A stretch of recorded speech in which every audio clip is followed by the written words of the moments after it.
Good morning. Today, my guest is Hava Beller, who is the director of the documentary film In the Land of Pomegranates, which explores the process of a dialogue session hosted in Germany between a group of young adults, roughly half of whom are Arab and half of whom are Jewish, and all of whom live in the Middle East between the Jordan and the Mediterranean, which, depending on your perspective, might be called Israel, Palestine, or a host of other names. The film is unique in that this dialogue session does not set out to be a feel-good encounter or even necessarily a constructive conversation, but it is authentic, bracing, and very raw. Hava, your prior films have been about resistance, where there seemed to be a very clear sense that it was brave to stand up against authoritarianism. This film is quite different in that it feels very nuanced. Can you speak about your approach and style and why and how it changed? Was it the issues you were confronting in this film, or is it you, or maybe a bit of both? Well, uh, this is 100 years conflict. Uh, I wanted to understand. I wanted to listen. We are all human beings, and we are all dependent on each other, and we are responsible for each other.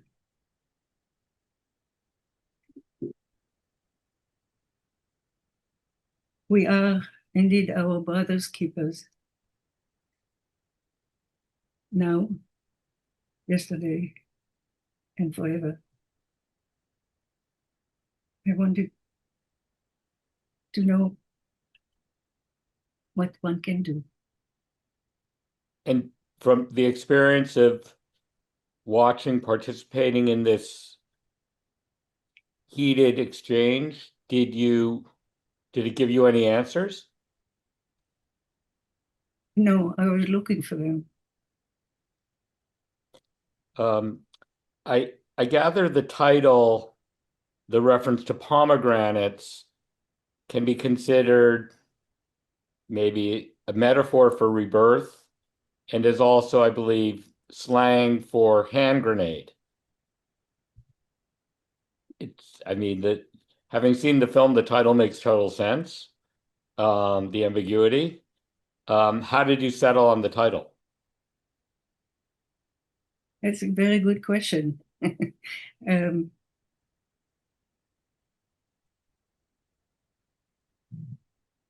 it started with understanding the contradictions in where we are. We can sit together and talk, and then we kill each other. Pomegranate and its meaning and a hand grenade is a contradiction. Um,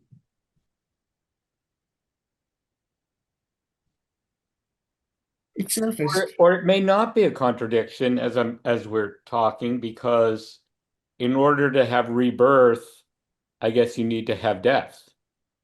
So if you flip it that it means hand grenade or rebirth, it almost seems to make sense. I mean, it makes sense anyway, but it almost seems to be consecutive related thoughts. Therefore, the title. Right. Um, I know the response to the film when it was released was also very nuanced.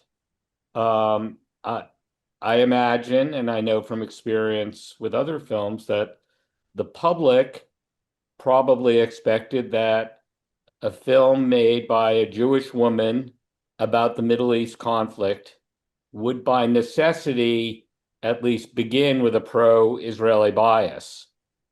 but that does not seem to be the case. Were you were you surprised by the response the film received? No, I was not.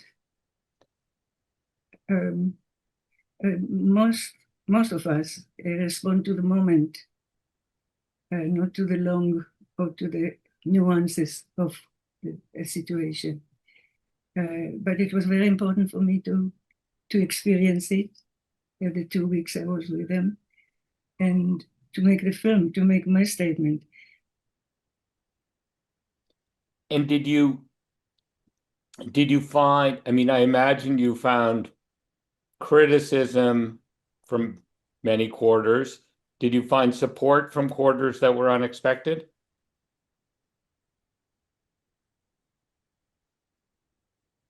Um,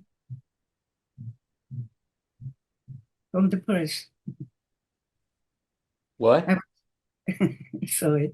Uh, I didn't expect a positive response from the press, Right. but I got it. Right. But the theaters were empty. Right. Right. Because I think, I mean, in certainly in the age we live in, um, for independent films to do well, they need to have a very clear niche, a very clear audience that's going to turn out the first weekend. And, you know, if it had been a very pro-Israeli film, there would have been that audience. If it had been a very pro-Palestinian film, there would have been that audience.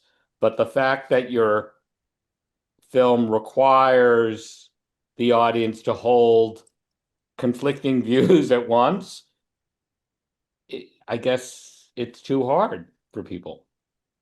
Or on Saturday night, that isn't what they want to do. Right. Um, uh, just turning the page a bit, I'd love to know what your goals in making the film were. I mean, the intransigence of the participants, the audience witnesses, really leaves the impression that there's no end in sight to the conflict, and not not even a glimmer of a path. Um, so how did you hope the film would affect hearts and minds? Well, the first consideration was to present it as it is. Um, in During the end, toward the end of the 2 weeks where we all together, there was actually some kind of getting together. Both Israelis and Palestinians decided to schedule meetings once they get home every month to get together and continue what they've started. And it started, and it petered off, at least in part because of the physical limitations of borders, no crossing, not allowing to move from one to the other. But I want to say also something that was quite wonderful. During these 2 weeks, the boundaries, they were melting, and they started to talk to each other off the meetings, the official meetings, and banter and joking. And this is kids from the same generation. They really want the same thing. They're inspired by the same things. They're curious about the other one. Normal things that came through during it, which is really the answer to your question. Right. Where the hope is at the moment, please. I was personally very interested in the film for a variety of reasons, one of which was one of my children a few years back participated in a program that I'm not sure still even exists, called Seeds of Peace. where um, kids from different regions of conflict, primarily it was kids from Gaza and the West Bank, along with kids from Israel, Jewish and Arab, and then American kids. But they also did similar things with in areas of ethnic conflict in India, and I think there were some other regions. And my son's report of the experience was, some of the kids he liked, some of the kids he didn't like. It had who he liked and who he didn't like had very little to do with where they came from, but was more about, senses of humor and that